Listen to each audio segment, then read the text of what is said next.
Now, I would actually like to spend a bit of this time to get to know the audience, and what better way to make an impression on others other than with your own clothing.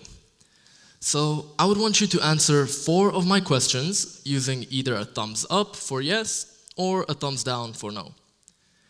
Now, to begin, would you be able to describe the clothing that you're wearing right now? Okay, I'm seeing a lot of thumbs up, that's good.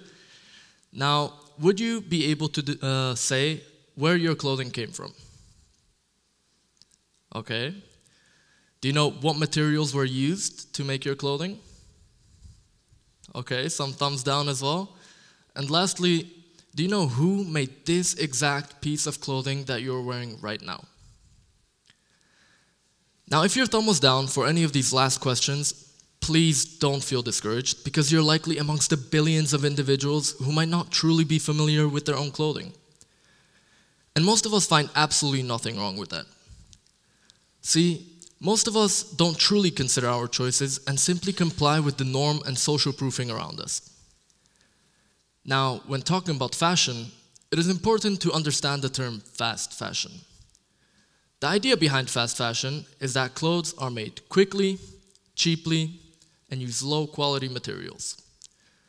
See, with the Industrial Revolution taking place around the 20th century, we began experimenting with much faster production process, soon resulting in detrimental changes to our environment, as well as unethical worker treatment in regards to men, women, and even children in charge of clothing production.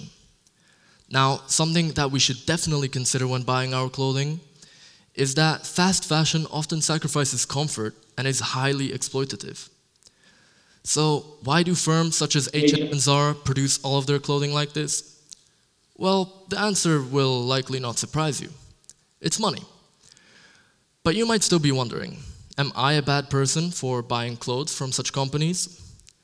And hopefully that's something that you will get to understand better by the end of this talk, but what's more important is to try and understand the consequences of our choices.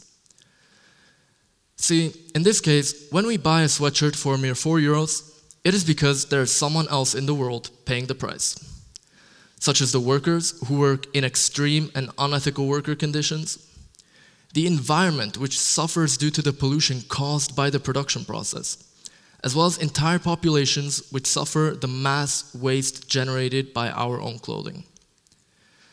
See, the modern issue that we are all facing today is the inability to behave ethically in situations where ethics can be ignored for convenience and profit. So roughly 6 years ago, I visited Cambodia with my family.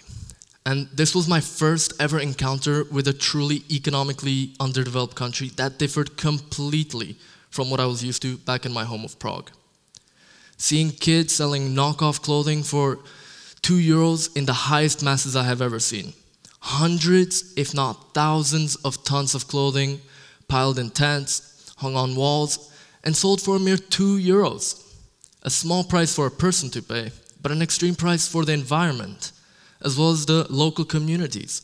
Because according to Greenpeace, for all fashion consumed in Europe, 84.7% of the environmental impact takes place outside of Europe, predominantly in Asia, including Cambodia.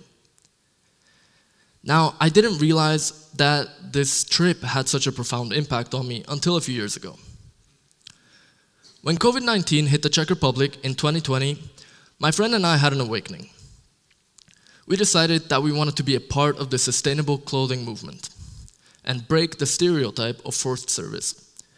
So we started our own sustainable clothing company as a service for our local community.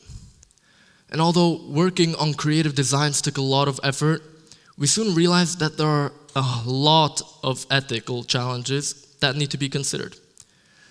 So we created 3 factors that every sustainable clothing company of today's world should consider. Is it accessible? Is it ethical?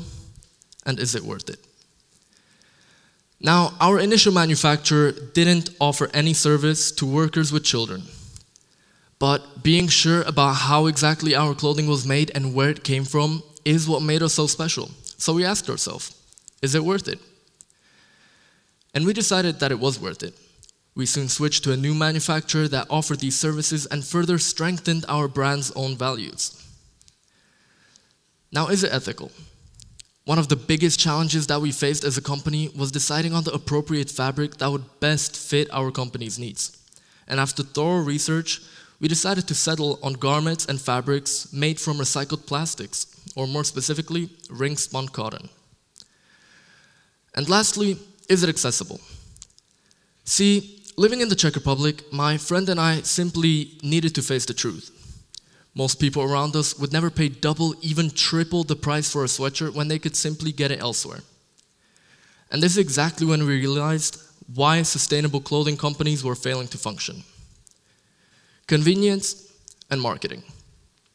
And although marketing to a smaller scale customer base is something that we were able to overcome, convenience is an issue that we are yet to target. Now, sustainable fashion or organic fashion can come in many shapes and forms, whether the cotton is organically grown, locally grown, or whether it uses recycled materials. What many people fail to consider, however, are factors such as water pollution during the production process that end up having the long-term detrimental impacts. What we ended up learning pretty early on was that to produce just 1 kilogram of cotton, you needed to use 10,000 liters of water. Now that's 3,125 days worth of drinking water for the average human being. See, that's 10,000 liters of water that get contaminated by chemicals only during the production process. That said, it is a beautiful thing to see that with 500 of pieces of clothing sold, our company alone was able to save roughly 1 million liters of water, about half the size of an Olympic swimming pool, simply by using ring-spun cotton. Now, I am aware that starting even a small-scale company like ours might take money and time that many might not have. But there are thousands of companies such as ours, and it is up to us to be a part of this change. Now take Adidas's Parlay collection, for example. A shoe collection that uses recycled plastic as an alternative in order to create a sustainable clothing line. Despite Adidas's attempt at creating a somewhat sustainable clothing line, it is not nearly enough to counter the mass production of their other clothing lines. But companies like Nike, Adidas, Zara, and H&M will always be on the market. No matter the environmental situation, people will almost always choose branding. And myself included. I own certain pieces from Zara because the truth is, brands like Zara are just more accessible. However, buying your family member a sustainable sweatshirt for their birthday, reading more about the company from which you buy your own clothing, and truly putting in these extra 5 minutes is what distinguishes your new meaningful piece of clothing from anything else you might have bought just because your favorite singer wore it, only for you to throw it away a few weeks later. Now, I believe that we should not be the ones waiting for major corporations to implement a sustainable clothing line, but instead we should be the ones searching for better alternatives, because together we have the power to change an entire industry, one garment at a time.